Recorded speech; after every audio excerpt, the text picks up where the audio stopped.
망원경의 발전으로 우리는 약 100억 개에 달하는 은하계와 이를 구성하는 무수한 별들의 모습을 자세히 볼 수 있게 됐습니다.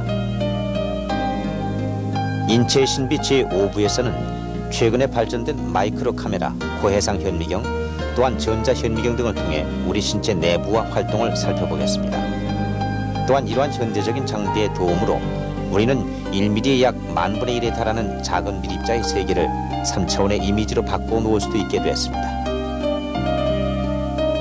이 프로그램에서는 신체 내부의 뼈와 근육 그리고 신경계통이 어떻게 상호작용을 이루고 있는지 살펴볼 것입니다.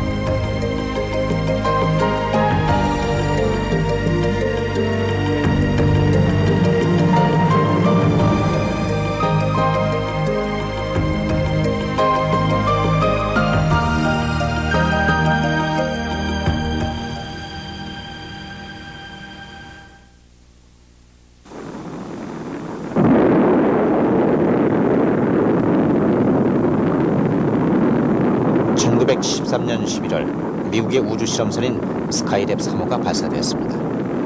이 스카이랩 3호는 인간이 어떻게 우주에서 살 수 있는가를 최초로 실험한 우주선입니다.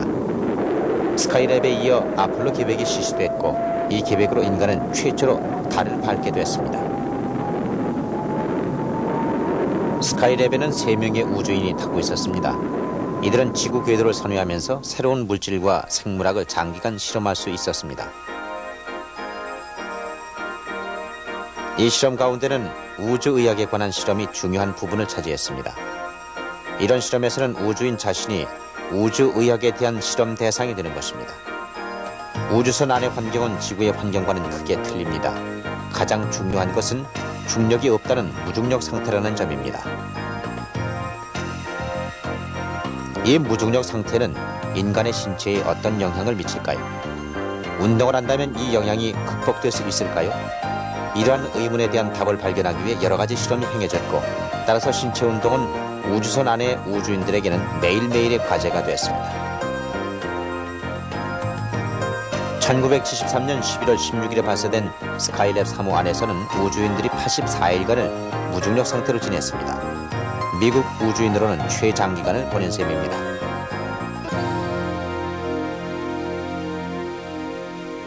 이들이 스카이랩 3호에 탑승했던 우주인들입니다. 제랄드 카 박사가 이 우주선의 선장이었습니다.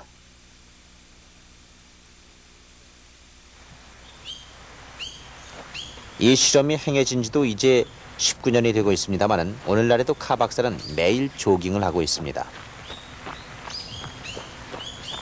우주인들은 우수한 지적, 신체적 능력을 가진 사람들 중에서 선발되고 우주선이 발사되기 직전까지 훈련을 계속합니다. 그러나 아직도 우주에서의 무중력 생활이란 시험 과제로 남아있다고 할 수 있습니다. 카 박사는 우주선 안에서의 경험으로 매일 운동을 계속하기로 했고 이 결심은 오늘날에도 지켜지고 있습니다. 그러면 모스크바 근교에 위치한 스텔라시라고 부르는 우주과학센터로 가보실까요?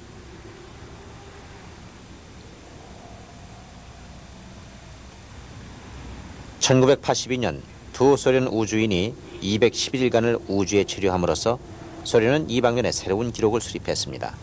이 기간은 미국의 기록의 거의 3배에 달하는 기록입니다. 공군 중위인 베레조보이 중위는 이 기록 수립에 참여한 우주인 중에 한 사람입니다. Ощущения первые двое суток были такие, вот при ходьбе, что будто у тебя на плечах сидит человек килограмм 70-80 весом, и ты его все время на себе таскаешь. То есть, понимаете, простая, кажется, для нас всех земных жителей операция, как хождение просто, хождение по земле, оно вызывало, так сказать, вот такие неприятные ощущения. The very first night that we were back, each one of us in our own bedroom had a doctor sitting in the bedroom with us. And the doctor sat awake all night and watched us while we slept. And in the morning, I remember that my doctor, who was with me, said, you seemed very restless last night. He said you were doing a lot of rolling and turning in your sleep. And I said, well, I felt the uncomfortableness that I could only lay in one position for just a few minutes, and then I felt inside of me, I felt very uncomfortable, so I needed to change my position. 이 두 우주인이 우주에 체류하는 동안 어떤 신체적인 변화가 일어났을까요?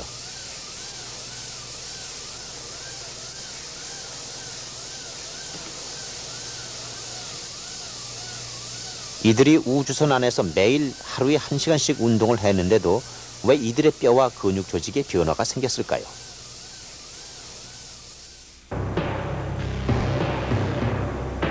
인간이 네 발로 기어다녔다면 인간의 뇌는 지탱하기에 아주 무거웠을 것입니다. 인간은 두 발로 설 수 있기 때문에 큰 뇌를 발전시킬 수 있었습니다. 따라서 인류의 문명은 인간이 직립한 때부터 시작됐다고 할 수 있을 것입니다.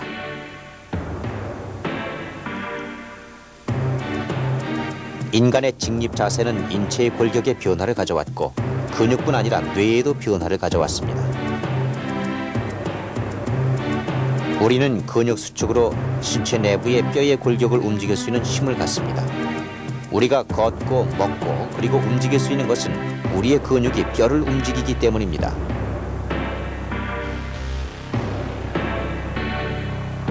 성인의 몸에는 206개의 뼈가 골격을 구성하고 있습니다.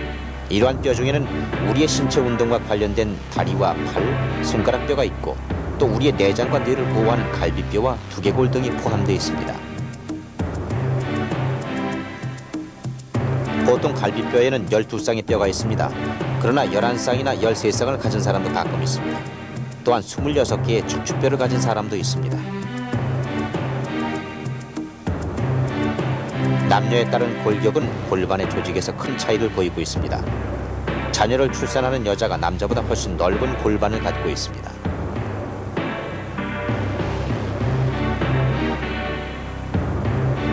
이러한 다양한 206개의 뼈들이 인간의 골격을 구성하고 있습니다.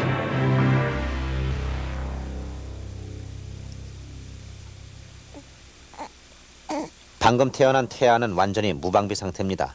머리는 너무 커서 들 수도 없습니다. 또한 뼈나 근육도 아직 덜 발달되어 있습니다. 두개골 역시 아직은 연한 상태입니다. 어린아이는 어른보다 더 많은 뼈를 갖고 있습니다. 성인의 206개에 비하면 어린아이들은 대략 350개의 뼈를 갖고 있습니다. 뼈가 커지면서 여러 뼈가 한데 합쳐져 한 개의 단단한 뼈를 이루게 됩니다.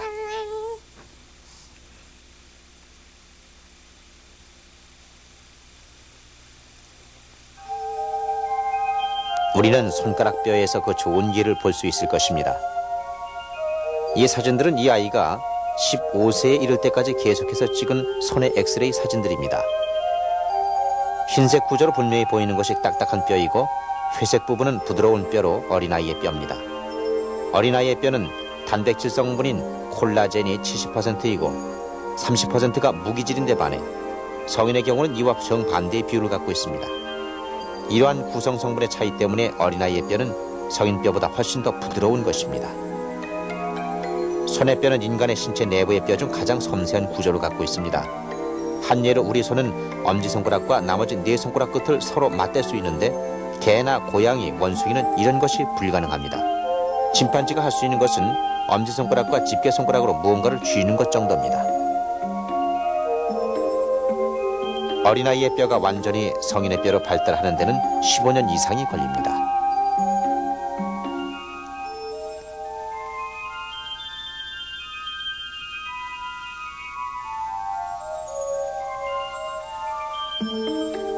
등뼈의 각 뼈와 뼈 사이에는 충격을 흡수하는 역할을 하는 디스크라는 연골이 있습니다.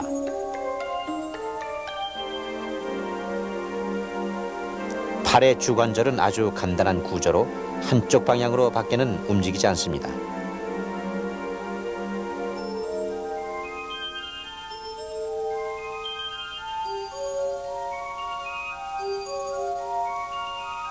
이 부분은 기계적인 힘과 유연성을 필요로 하는 척추입니다.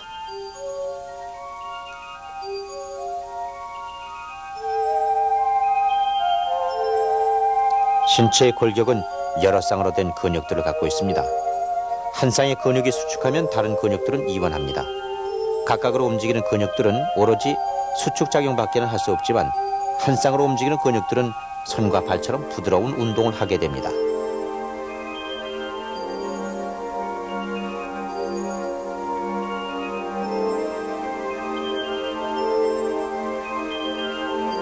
사람들은 걷고 무거운 것을 들고 또 사랑하는 사람들을 안기도 합니다. 뼈가 이러한 여러 신체 운동을 수행하기 위해서는 우선 무게는 가벼워야 하며 구조적으로는 강해야 할 것입니다. 현대공학에서도 이런 구조적인 특성을 갖춘 물질을 만드는 것은 아직도 과제로 남아 있습니다. 그러면 뼈는 이런 문제를 어떻게 해결하고 있을까요?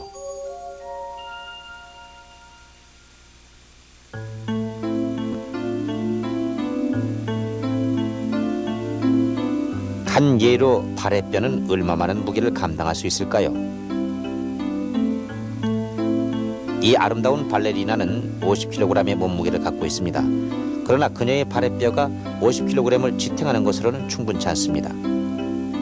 그녀의 발은 그녀가 뛰었다가 떨어질 때 충격을 받기도 하고 또 발끝으로 섰을 때 그녀는 발끝으로 몸무게 전체를 견뎌야 합니다.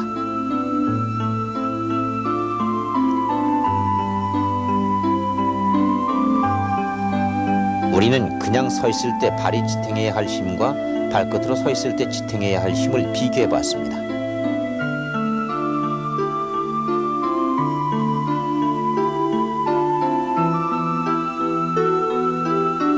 이 붉은 점들은 단위 면적당 받고 있는 무게를 표시하고 있습니다.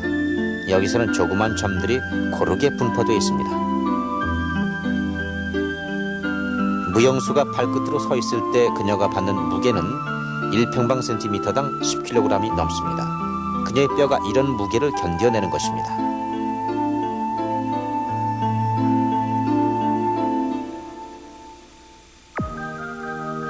성인의 뼈에는 단백질인 콜라겐이 30% 그리고 70%의 무기질로 구성되어 있습니다. 무기질은 주로 칼슘 인산염으로 구성되어 있습니다.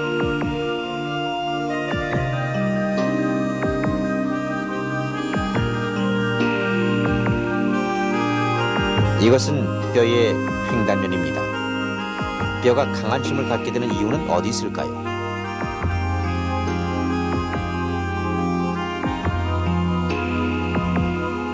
뼈의 표면은 딱딱하고 치밀한 조직을 갖고 있습니다. 그러나 뼈의 안은 이와는 달리 스펀지 같은 조직을 갖고 있습니다. 우리가 엑스레이를 통해 보면 이 스펀지 같은 물체는 그 구조의 어떤 방향성을 갖고 있다는 것을 알 수 있습니다. 이 기구는 한 물체의 힘이 가해졌을 때 그 힘의 분산을 색의 차이를 통해 보여줍니다.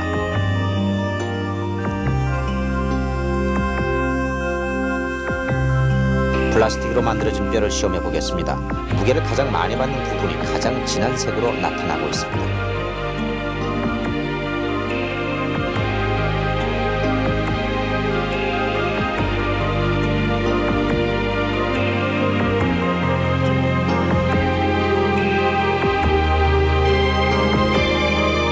우리가 뼈의 스펀지 구조에서 본 방향성은 무게를 지탱하기 위한 구조적인 메커니즘으로 보여집니다.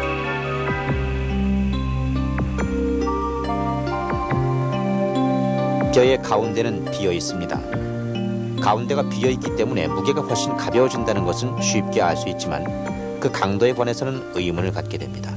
만일 뼈의 가운데가 비어 있지 않다면 더 강해질 수 있을까요?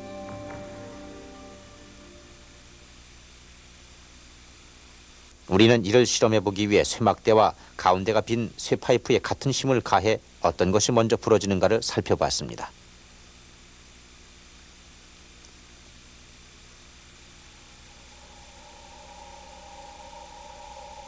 놀랍게도 먼저 부러지는 것은 쇠막대였습니다.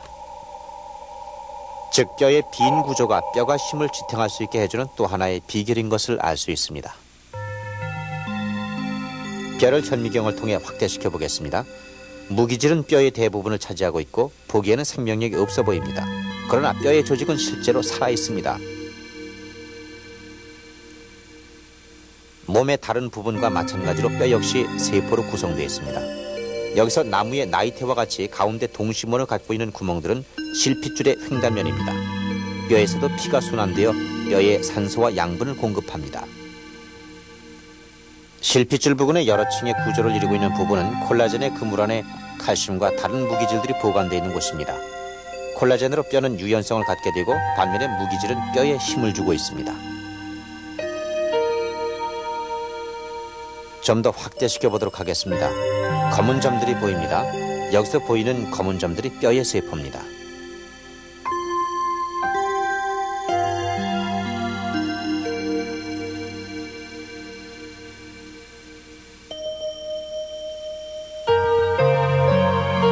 이것을 주의 깊게 살펴보면 뼈의 세포들은 뼈 안에 있는 동심원의 나이테를 따라 배열되어 있습니다. 뼈의 세포들은 콜라겐을 생산하고 그 콜라겐의 그물 고조 속에 무기질을 채우기 위해 아주 열심히 일합니다. 따라서 뼈는 강하고 부러지지 않게 되는 것입니다.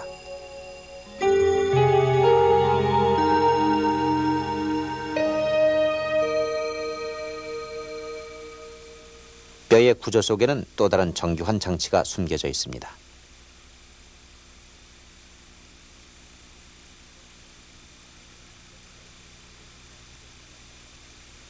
여기서 색은 힘이 어떻게 전달되는가를 보여주고 있습니다. 턱의 끝을 주의 깊게 살펴보십시오.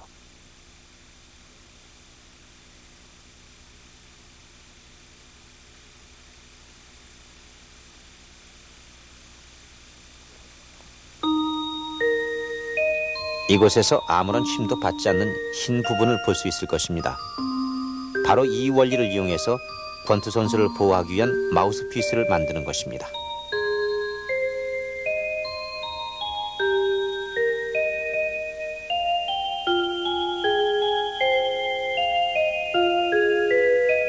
우리는 두개골을 확대해 볼 때 거기 작은 구멍이 있는 것을 알 수 있습니다. 이 구멍이 핏줄과 신경의 통로 역할을 하는 것입니다.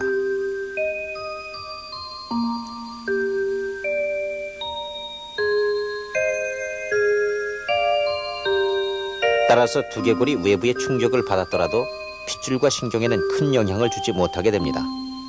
이러한 뼈의 구조는 진화의 오랜 과정을 통해 형성된 것입니다. 그러나 우리는 아직도 뼈에 관해 많은 것을 모르고 있습니다.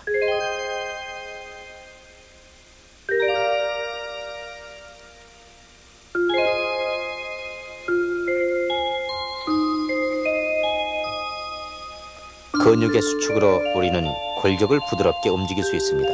그러나 근육은 어떤 작용으로 수축되는 것일까요?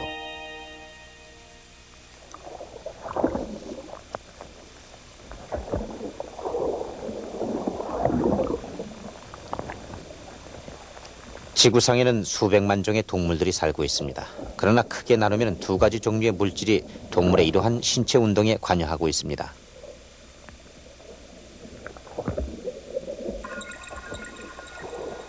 단백질 성분으로 이루어진 이 물질은 액틴과 마이오신이라는 물질입니다. 우리가 여기서 볼 수 있는 종 모양의 물체는 현미경을 통해서만 볼 수 있는 수생생물입니다. 이것이 먹이를 먹을 때 어떻게 확대되고 수축되는가를 볼 수 있습니다. 이러한 운동에서도 액틴과 마이오신이 작용하고 있습니다.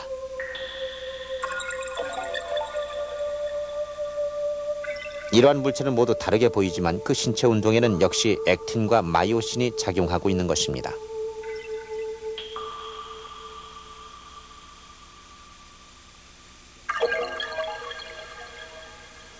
이러한 두 단백질 성분은 모든 동물의 세포에서 공통적으로 찾아볼 수 있는 것입니다.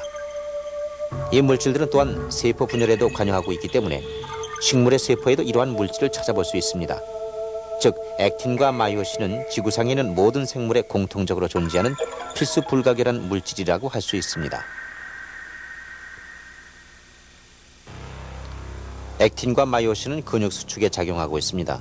그러나 매우 고도로 진화된 인간의 신체는 아주 복잡한 구조를 갖고 있어 이것을 세 가지 유형으로 나누어 볼 수 있을 것입니다. 먼저 심장 근육이 있는데 이것은 끊임없이 독자적으로 움직이고 있습니다. 두 번째 종류의 근육은 내장 근육과 같은 부드러운 운동을 하는 근육이 있습니다. 세 번째로는 골격의 근육이 있습니다.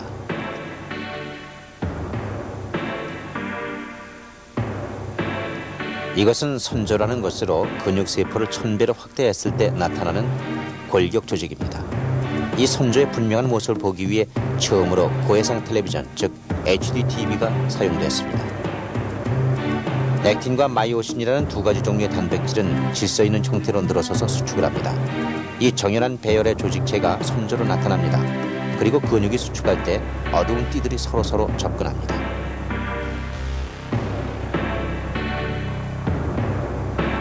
컴퓨터 그래픽 이미지로도 이러한 수축 과정을 볼 수 있습니다.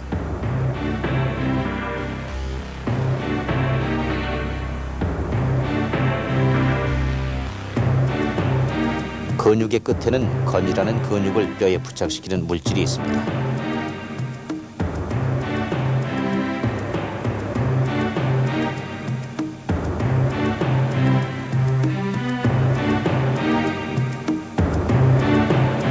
근육은 두꺼운 섬유질로 이루어져 있습니다.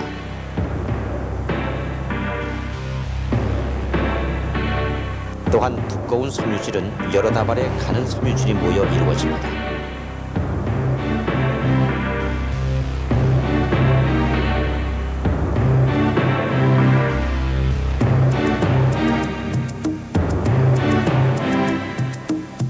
가는 섬유질은 액틴과 마이오신으로 구성됩니다.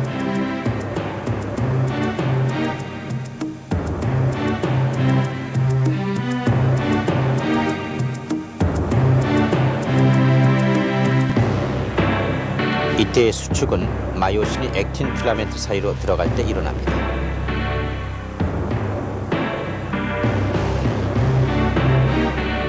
액틴 필라멘트 사이에서 마이오신의 수축은 팔에 강한 힘을 공급합니다.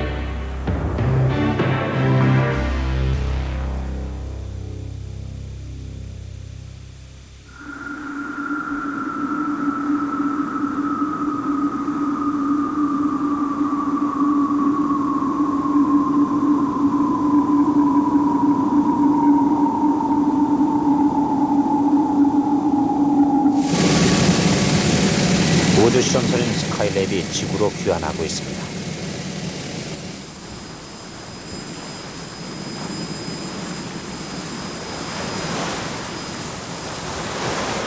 이들의 캡슐을 나올 때 우주인의 발이 왠지 불안정한 것을 알 수 있습니다. 발이 신체를 지탱하기 어려운 것 같습니다. 이들은 내려올 때도 층기를 보다는 엘리베이터를 이용하고 있습니다.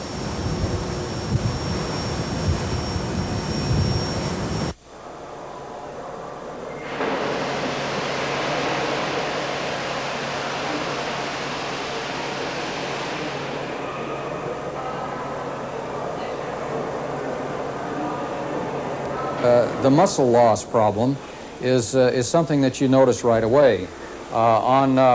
Before I went to Skylab, my thighs were maybe that big around, and when I came back, they were about that big around. There was definitely a loss of muscle in my legs.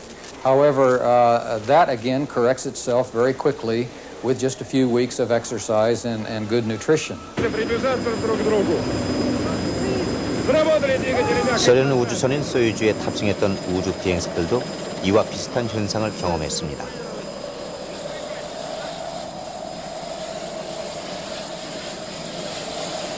우주 비행사들은 안전하게 지구에 귀환했다는 기쁨에 차 있지만 이러한 기쁨에도 불구하고 자기 발로 설 수가 없습니다.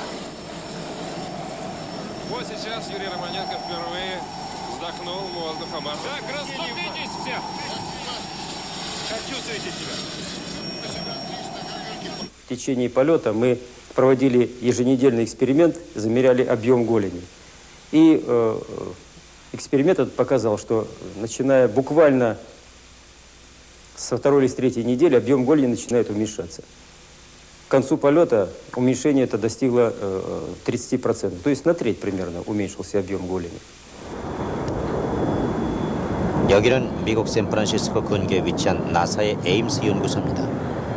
여기서 실시된 한 실험은 우주에서의 무중력 상태를 연구하고 몇몇 실험 대상자들을 일주일 내내 침대에 누워있게 함으로써 이러한 상태가 뼈와 근육에 어떤 영향을 미치는가를 실험하는 것입니다.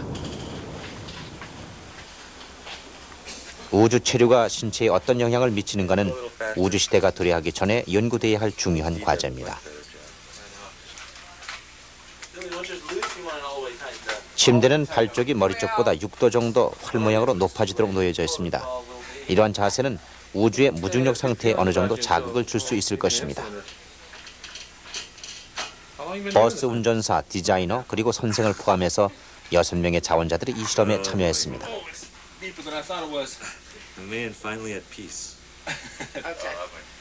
실험이 시작됐습니다. 이들이 해야 할 일은 오직 누워있는 것뿐입니다. 그러나 생각만큼 쉽지 않은 일입니다. 이들의 혈압, 뇌파의 변화 등 생리적인 변화가 관찰 기록됩니다. 이들은 마치 병원의 입원 환자들과 같이 다뤄집니다. 그러나 병원 환자들과 다른 것은 이들이 비스듬히 누운 자세에서 결코 일어날 수 없다는 것입니다. 여기선 예외가 없습니다. 식사, 전화, 그리고 생리적인 요구들이 모두 누운 채 처리됩니다. 아주 끈질긴 인내가 요구되는 실험입니다.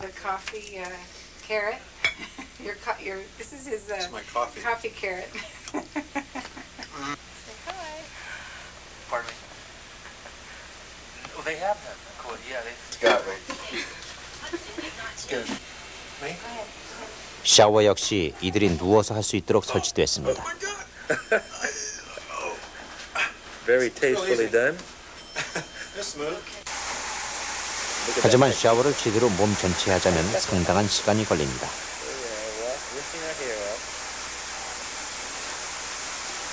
I hate that tool, by the way. Very awesome. Yeah. Yep. Will he do it? Ta-da! 실험이 끝나는 마지막 날입니다.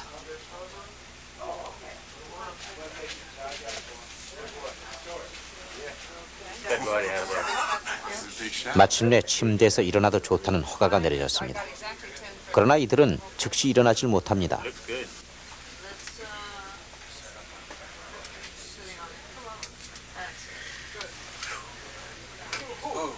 이 사람은 어쩔 줄 모르고 그냥 앉아 있습니다.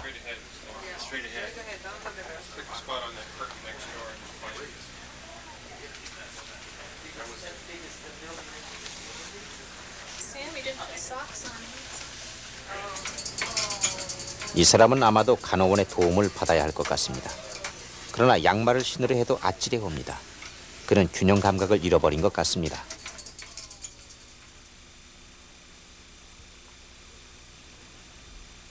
근육 역시 영향을 받습니다. 이들은 겨우 일주일밖에 침대에 누워있지 않았지만 다리 근육의 5%가 감소됐습니다. 실험은 일주일밖에 계속되지 않았지만 신체에 미친 영향은 예상보다 상당히 큰 것 같습니다.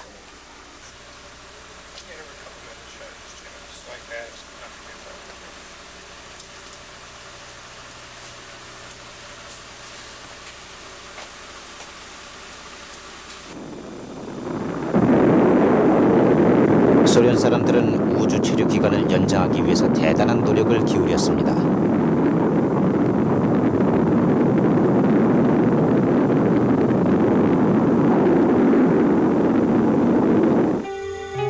(1984년) 살리트호에 탄 3명의 우주 비행사는 궤도를 돌면서 약 8개월간을 체류했습니다.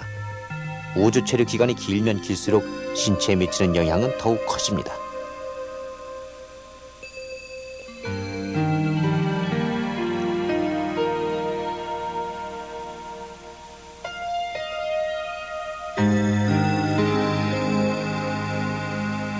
나사에서 실험된 것과 유사한 실험이 소련의 한 의학연구실험실에서 행해졌습니다. 그러나 여기서 실험된 기간은 365일 1년입니다. 10명의 자원자들이 이 실험에 참여했는데 이들은 5명씩 두 그룹으로 나누었습니다.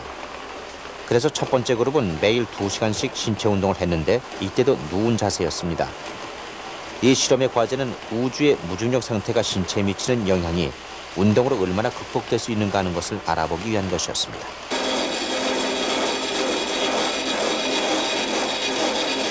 첫 번째 그룹에게는 또한 몸이 쇠약해지는 것을 막기 위한 약물 치료가 실시되어 이러한 치료의 효과를 실험해 보기도 했습니다.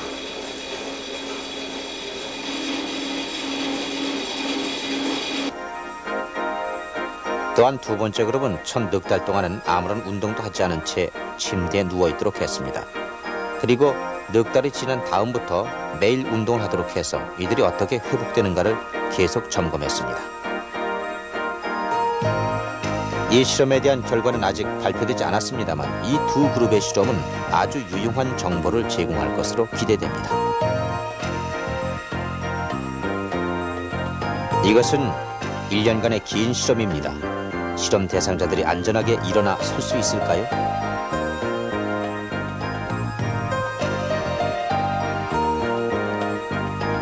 실험에서의 운동이 기대한 결과를 갖는 것 같습니다. 주인공들은 오랜 시간 침대에 누워 있었지만 제대로 서 있을 수 있습니다.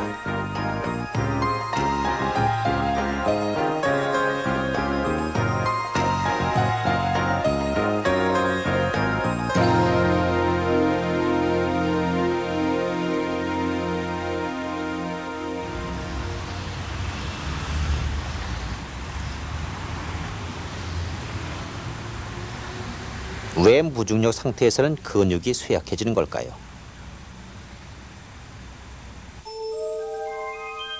쥐 한 마리를 일주일 동안 이런 무중력 상태에 처하게 했을 때 쥐의 다리 근육은 신체 몸무게를 지탱해야 할 필요가 없어지기 때문에 이완됩니다.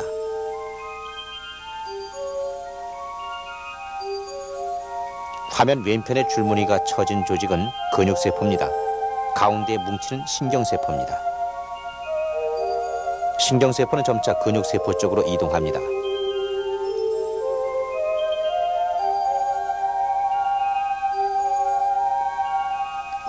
신경세포와 근육세포는 마침내 접촉을 시작하고 서로서로 굳게 연결됩니다.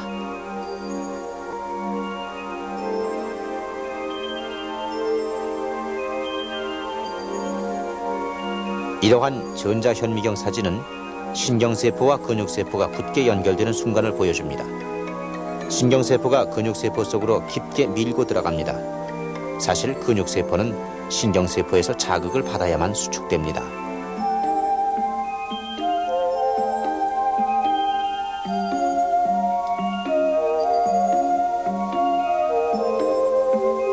그러나 무중력 상태에서는 신경 자극이 다리 근육에 미치지 못합니다.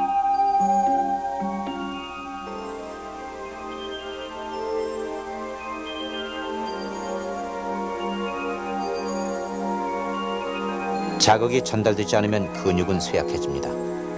우리는 현미경 확대를 통해 자극을 받은 세포와 그렇지 못한 세포의 차이를 분명히 볼 수 있습니다.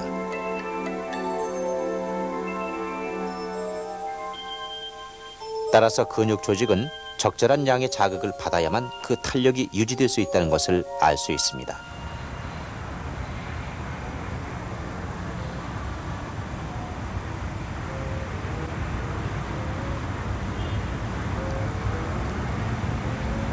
이런 좋은 기회를 캘리포니아 로스앤젤레스에 살고 있는 로버트 박사에게서 볼 수 있을 것입니다. 그는 올해 64세입니다.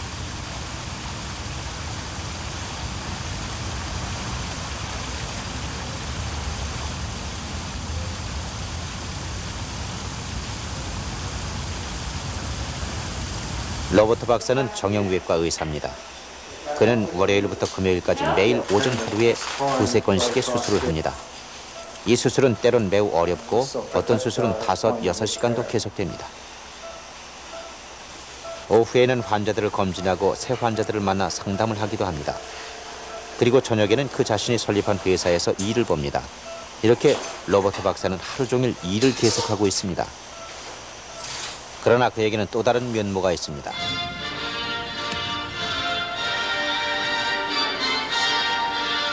여기는 노인올림픽에 참여할 선수를 선발할 지역 예선이 열리고 있는 오레곤의 유진시입니다. 로버트 박사는 어떤 전문 훈련도 받지 않았지만 100m를 12초 76의 주파에 노인올림픽의 세계 기록을 갖고 있습니다. 그는 유망한 금메달 후보입니다.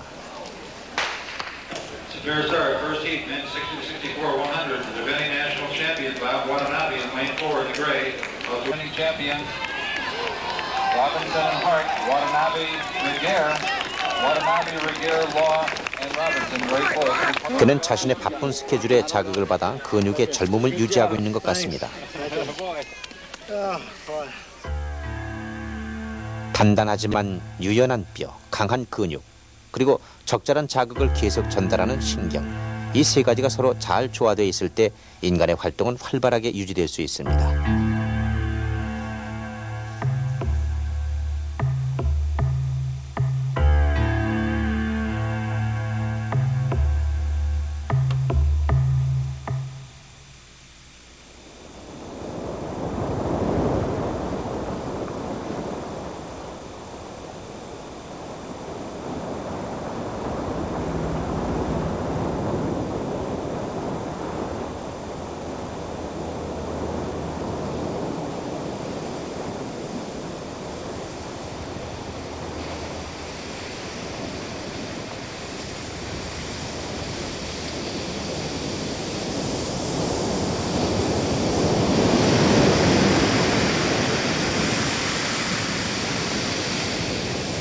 뼈에 함유된 칼슘은 아주 중요한 무기질로 인간의 활동에 아주 중요한 역할을 합니다.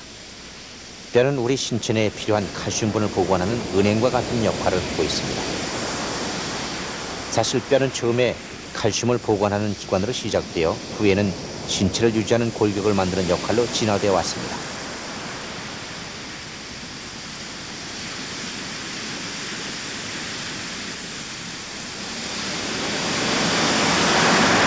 이러한 플랭크톤은 체내에 칼슘을 보유하고 있습니다. 바닷물의 칼슘 농도는 아주 낮기 때문에 이러한 칼슘을 체내에 보관할 필요가 생기게 된 것입니다.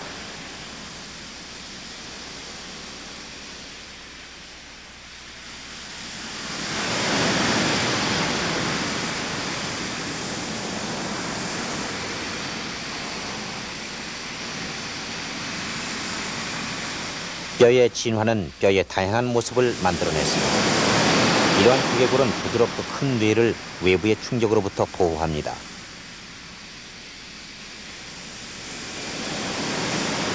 인간은 자기의 몸을 앞뒤뿐만 아니라 양옆으로 쉽게 움직일 수 있는 유일한 동물입니다. 인간의 특이한 엉덩뼈가 이러한 동작을 가능하게 합니다. 이 뼈들은 그 나름대로의 기능을 형태를 통해 만들어지기도 합니다. 뼈의 주성분인 칼슘은 우리의 신체를 구성하는 약 60조의 세포 안에서 매우 중요한 역할을 하고 있습니다.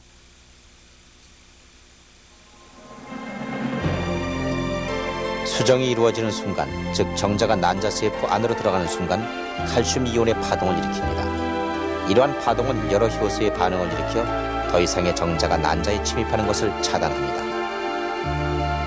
칼슘은 또한 근육의 수축에도 작용합니다. 즉 칼슘은 액틴과 마이오신이라는 두 개의 단백질의 상호작용을 일으키는 것입니다.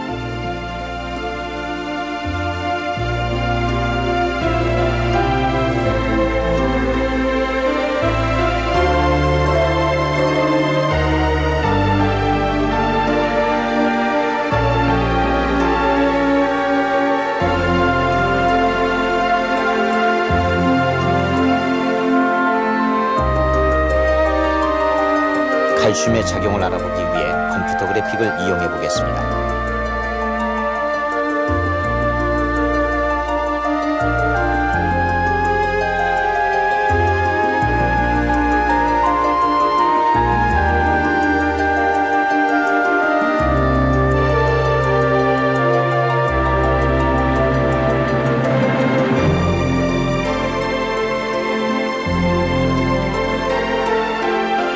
신경 자극이 근육세포에 다다랐을 때 세포 사이에 낭에 저장됐던 칼슘이 갑자기 방출되기 시작합니다.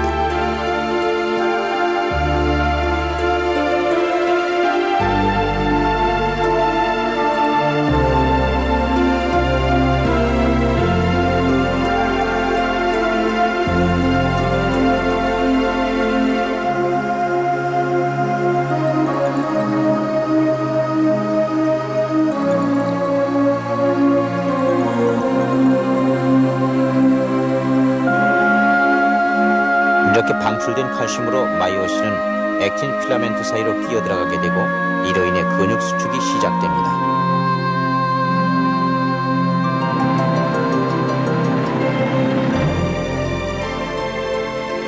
액틴과 마이오신은 지구상의 생물체 내부에서 보편적으로 발견되는 단백질입니다. 또한 이러한 칼슘으로 인한 이들의 수축 역시 일반적인 현상입니다. 하지만 같은 성분의 단백질과 칼슘도 살아있는 생물들 사이에서는 아주 서로 다른 운동을 만들어내고 있습니다. 그러나 어떻게 마이오신 필라멘트가 액틴 필라멘트 사이로 들어가게 되는지는 밝혀지지 않고 있습니다. 오사카 대학의 도시오 야나지다 교수는 1980년 당시까지 널리 인정되어 왔던 필라멘트가 서로서로 미끄러져 간다는 학설을 직접적으로 반박했습니다.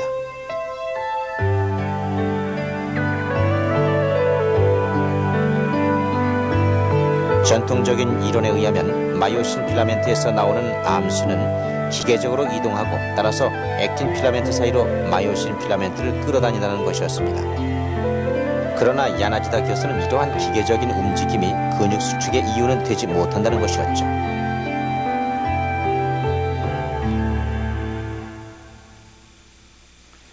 今たくさん力を出さなくちゃいけないとなるとエネルギーを蓄えたエネルギーをたくさん出して大きな力を出して今たくさん力を出さなくていいけど速く走らないといけないっていうとエネルギーを調節してゆっくり出しながら長い距離滑るというようなことを一つ一つがどうもやってそうだと。本当にタンパク分子っていうのは、こういう言い方がいいかどうか知れませんけどもインテリジェンスをすでに備えているということが実験的に証明されるんじゃないかと。で今の実験データはかなりそれを支持しているということですね。 근육 수축에 관한 세계적인 권위자의 한 사람인 미국의 휴 헉슬리 박사 역시 야나지다 교수의 이론을 지지하고 있습니다. 필라멘트의 상호작용에 의해서 필라멘트가 서로서로 끼어 들어간다는 것을 인정한다고 할 때 그러면 이러한 상호작용의 본질은 무엇이냐에 관해서는 아직 설명이 되지 않고 있습니다. 이번에는 뼛속에 함유된 칼슘에 대해 알아보도록 하겠습니다.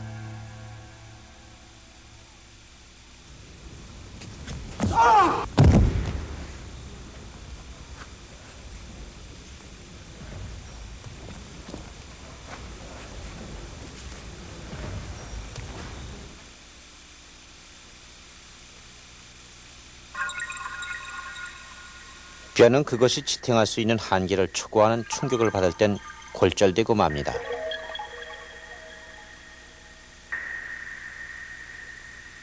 마침내 우리는 골절 부위를 감쌀 희미한 그림자 부분을 보게 됩니다. 연골이 형성되는 것입니다.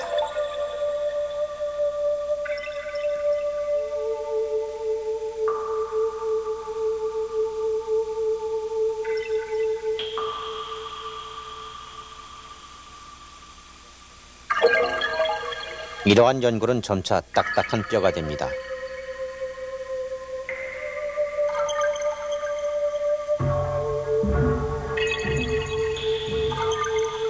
비록 골절되기 전보다 뼈는 더욱 두꺼워졌지만 점차로 본래의 두께로 돌아갈 것입니다. 단단한 뼈를 형성하는 건 역시 세포의 작용으로 이루어집니다. 역시 뼈는 살아있는 것입니다.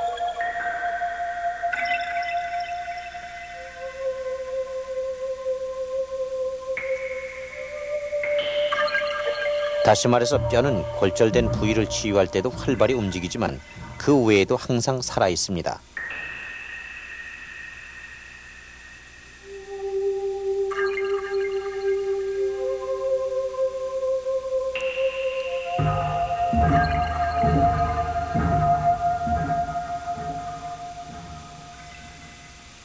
현미경으로 뼈 세포의 활동을 보기로 하겠습니다. 가운데 큰 세포가 파골세포입니다. 이것은 오래된 뼈를 분쇄하는 기능을 담당합니다. 여기서 오래된 뼈가 분쇄되면 새로운 뼈를 이룰 고라세포가 이 빈틈을 메꾸게 됩니다.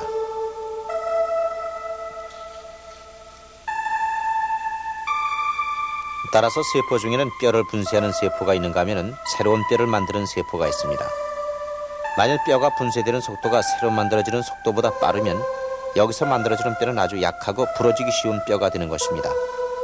따라서 이 두 가지 세포의 균형이 건강한 상태의 뼈를 유지하는 데 필수적인 요인이 됩니다. 이것은 파골세포입니다. 전자현미경이 파골세포가 뼈를 파괴하는 순간을 잡았습니다. 뼈는 칼슘을 보유하고 있습니다.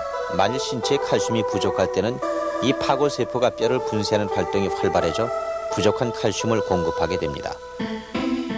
칼슘의 부족은 뼈를 더욱 약하게 합니다. 바로 이 때문에 우리는 칼슘이 풍부한 음식을 먹어야 하는 것입니다. 우리는 뼈를 분쇄하는 파골세포도 보았고 그리고 뼈를 재생산하는 골절세포도 봤습니다. 그러나 파골세포와 골절세포 활동의 균형을 유지하는 또 다른 요인이 있습니다. 신경 자극이 결핍됐을 때 근육이 약화되듯이 뼈 역시 같은 환경에서는 좀 더 부서지기 쉬운 상태가 됩니다. 즉 자극이 없으면 뼈는 곧 부서지기 쉬운 상태가 되어 작은 압력에도 쉽게 골절됩니다.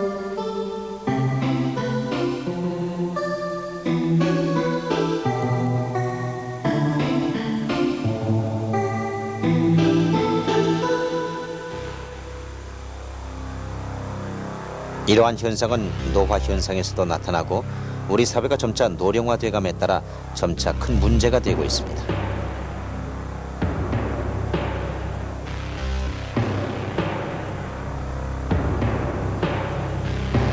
신체가 노화해감에 따라 뼈는 더욱 부서지기 쉬운 상태가 되고 근육 또한 약화됩니다. 이 모두 자연스러운 현상이죠. 노화 현상은 누구에게나 찾아오는 현상입니다. 이것은 우리가 피할 수 없는 운명인 것입니다. 그러나 이러한 노화 과정을 늦출 수 있는 방법은 있습니다.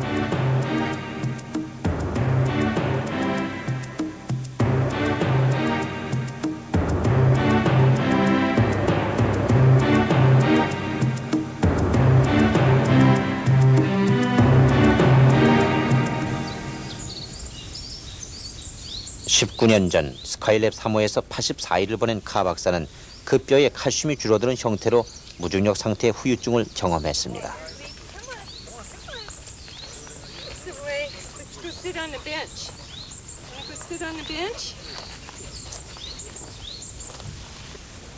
Then when we get back down here on the earth again and start stressing our bones, then we begin to retain the calcium that we eat instead of passing it through our body. And so our bones begin to harden up again. But what we have learned is that process is much more slow than the process of correction of the heart and the blood and the muscles. They're much more rapid. And apparently the calcium is much more slow. And one of the concerns that the doctors have had is that it's possible there may be a permanent loss of calcium in the bones. And so we need to do more experiments to understand if that is a real problem or not.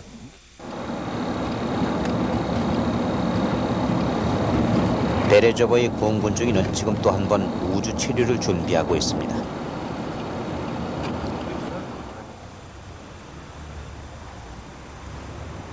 Мы бегали на бегущей дорожке, тренировались на велоэргометре, тренировались с различными эспандерами, резиновыми жгутами.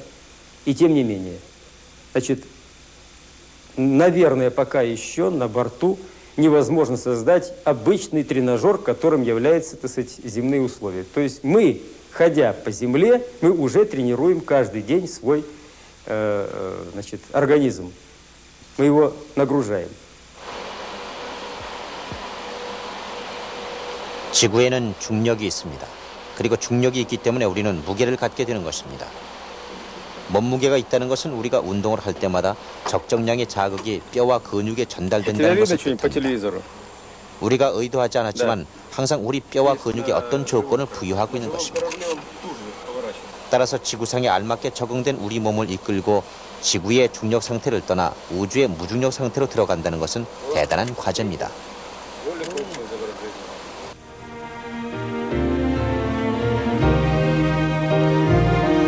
우리가 보유하고 있는 신체는 지구라고 불리우는 위성의 환경 속에 태어나 성장하면서 이 위성 위의 삶에 적합한 구조와 기능들을 갖게 되는 것입니다.